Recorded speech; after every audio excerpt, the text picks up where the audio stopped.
OK，咁同大家分享下呢個情況啦。咁我哋呢喺市場出嚟，咁轉右之後呢，就會見到呢個燈位啦嚇。一般呢，一係轉左，一係轉右。咁呢個情況呢，係轉左，咁即係話呢，我哋會係去加神嘅方向。轉咗之後呢，嗱呢條路行40啦，係咪？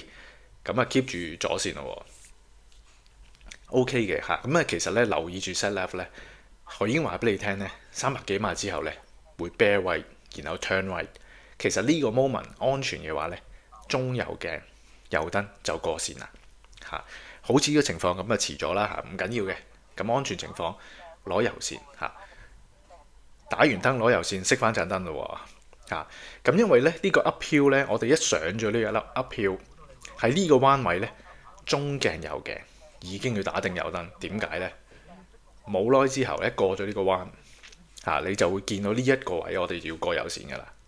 過右線係兩條線再轉右嘅，咁我哋攞住條左線嚇，跟住左線就得啦。準備喺燈位呢轉右。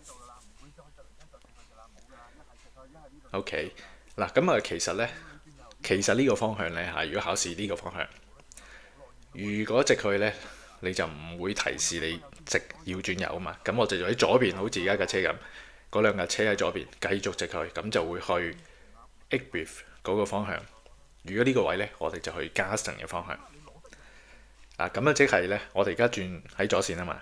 咁轉右呢，即係話我哋同右手邊嘅車係兩架車同時轉右，位置好重要啦嚇。記得唔好太早就轉右啦，留意住右邊嘅車，唔好挨得太近，所以呢，可以行闊翻少少靠左嚇，沿住左手邊嘅 curve，千祈唔好挨到去右手邊轉右嘅位置。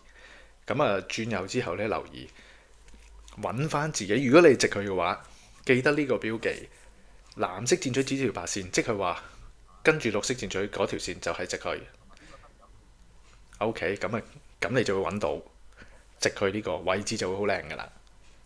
呢個係分享，因為有時呢個位呢，考試出嚟有少 confuse，希望幫到你。